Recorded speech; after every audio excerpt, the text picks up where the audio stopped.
Hello, everyone, and welcome back to the podcast, You Are the Medicine. I'm your host, Dr. Jessica Chichester. And whether you're joining me for the first time or you're a returning listener, I'm so glad you're here. Today, we're diving into a topic that touches many of us, often in silence: anxiety. We're going to unpack it, understand it, and most importantly, talk about how to manage it. So let's get started. So, what is anxiety? Anxiety is like that alarm system in your body that goes off when you feel threatened. It's totally normal to feel it sometimes, like before a big presentation or during a tough conversation.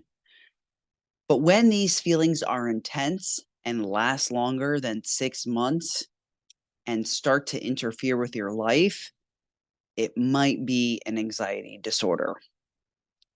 It's like your body's alarm system is going off all the time and it doesn't know how to turn off. So let's talk about what's happening in our brains during these moments. So the science of anxiety. Our amygdala, a small almond-shaped part of the brain, signals to the hypothalamus to kickstart what we call fight or flight response. Now more than ever, we've also said that there's freeze response. This involves a whole lot of hormones like adrenaline that get our body to respond to danger. But anxiety, this system can get a little overwhelmed. Neurotransmitters, which are chemicals that help brain cells communicate, like serotonin and GABA, plays a huge role too. If they're out of balance, so is our mood and anxiety levels. So there's common types of anxiety disorders. There are a few different types that affect people in different ways.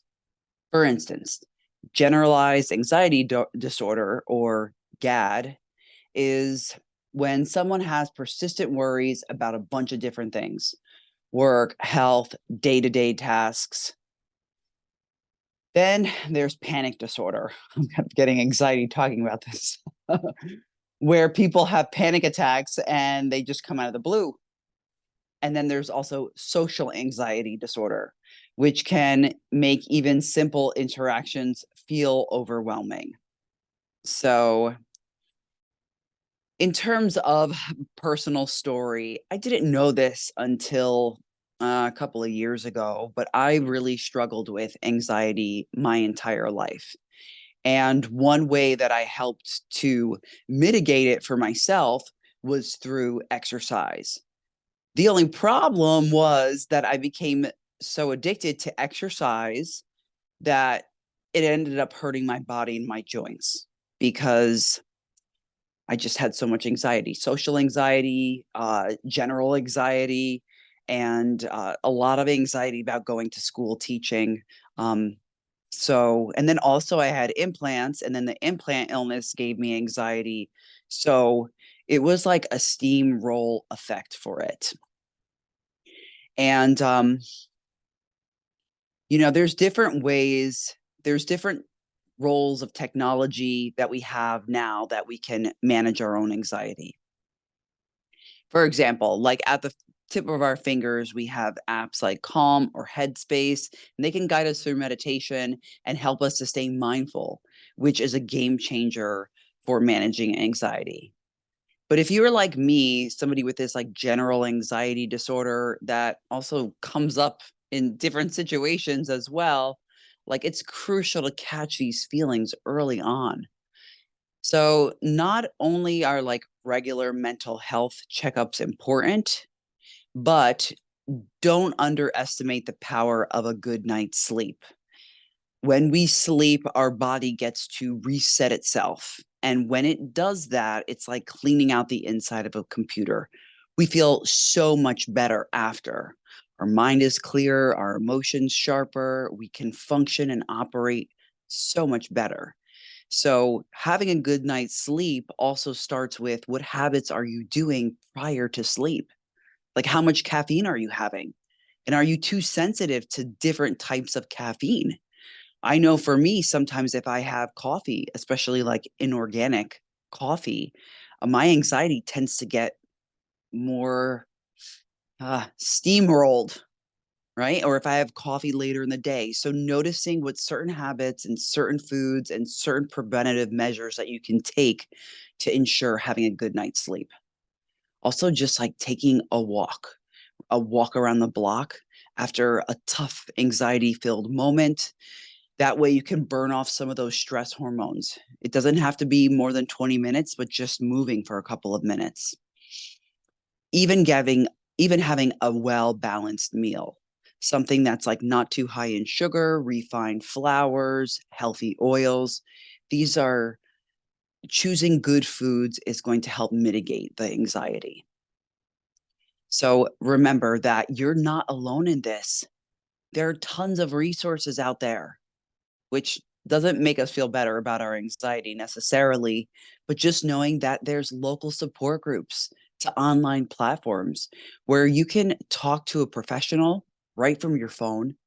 You can also go into different community places like my business, Hote Healing Oasis. And I'll tell you that the devices at HHO, all the different biotechnologies that we have, biohacking devices, essentially, really help release positive neurotransmitters like dopamine, oxytocin, serotonin, endorphins. So all of a sudden, I have those moments where I felt completely stressed.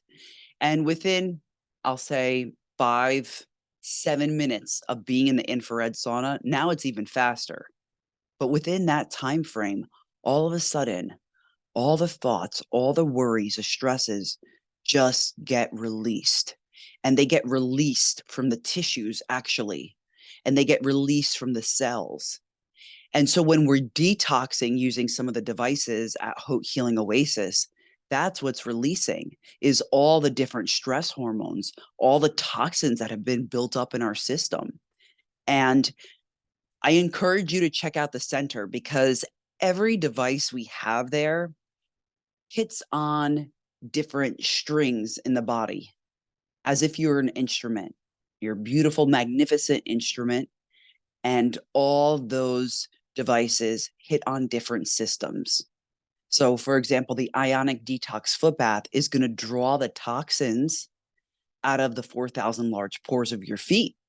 Whereas the infrared sauna is penetrating a different kind of heat wave, infrared light, 2 to 3 inches within your cell. And when you look at our red light, oxygen, negative ions, and salt, called our Norse therapy, it's 4 treatments in 1. Oh my gosh, once you hit that plethora of those four beautiful modalities, right? Negative ions, oxygen, red light, and salt. Oof, it is a state changer because you are enveloped in it, full sensory. So another way that I have found to help handle my anxiety is through some medicinal plants. And this is where the retreat we take to Ecuador has really been so impactful in my life. And we take these trips to a tribal community in Ecuador every year through Hote Healing Tours. And the next trip is July 5th to the 14th of 2024. And boy, everybody who comes on this trip is looking for some upgrade in their life and also from some relief and release from all these worries. Like, let's face it, I don't even have cable. I haven't had cable in over a decade, probably at least 12 years. But I'm empathic and I can feel the stress of people, even just walking around. I can absorb that.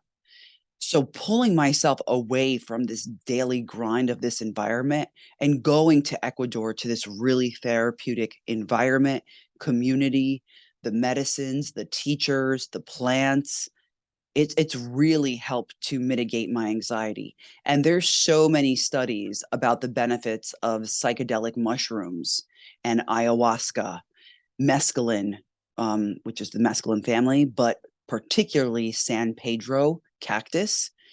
It's my absolute favorite. I mean, And these medicines are not necessarily easy to do. It's not like, hey, let's go rave and take these medicines. Like, no, this is a lot of work, these plants. They cause you to look at yourself and your life from a whole different lens. And with that, you could experience some of the anxiety that you've gone through in your life. But also at the same time, it's really like 10 years of therapy in one night. If you're in the right container of like setting and safety, it's at least 10 years of therapy in one night, at least. And all of a sudden, you slowly cocoon yourself out of the other side of doing these plants in Ecuador. And in the days, the months, the years to come, you're still integrating. And I know for me, facing the medicine of myself has helped me to understand that all the answers that I have are inside of me, that the solution to this anxiety is inside of me. The solution to my own pain, the solution to my any self-sabotaging behavior that I might have had, it's inside of me. The solution to healing my past and my relationship with my parents and to growing my business, it's all inside of me. So I encourage you before we wrap up to one, take a look at Healing Oasis. And if you have a self-care ritual ahead every day, whether it's coming to our center and using some of the services, or coming to our center for consciousness and doing some of the workshops, or really making sure that even on top of those things, you set up some small daily steps, time for meditation and or prayer, keeping a journal. Not that you have to read it again, but listen, every tool is a weapon if you hold it right. If you just put your hand to the pen and you just write your stresses or write whatever comes to you, like just freestyle, a lot of stresses can just leave the body just by doing that. Or even just the practice of making sure that you're breathing deeply throughout your day. Last night, we had an amazing myofascial somatic Qigong class. And when we were there in the class, I was laying on the floor, and Lou, our practitioner, he's been my practitioner and healer for the last 20 years. He taught us this method of breathing that I've actually never experienced before. And it was so profound, and it kept me fully in my body. So it's up to you, as you are the medicine, to go outside of yourself and into yourself and navigate, what little daily changes can you make to help increase your resilience against anxiety? I know for me, it's not one thing.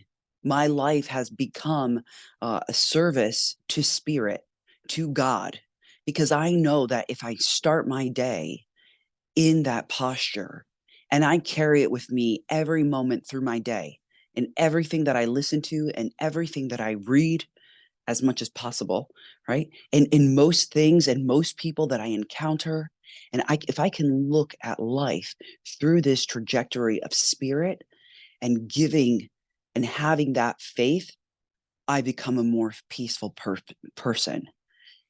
And I remember hearing a study as well saying that people who have a faith, they live 7 years longer. So don't quote me on that, but I think it's about that amount of time.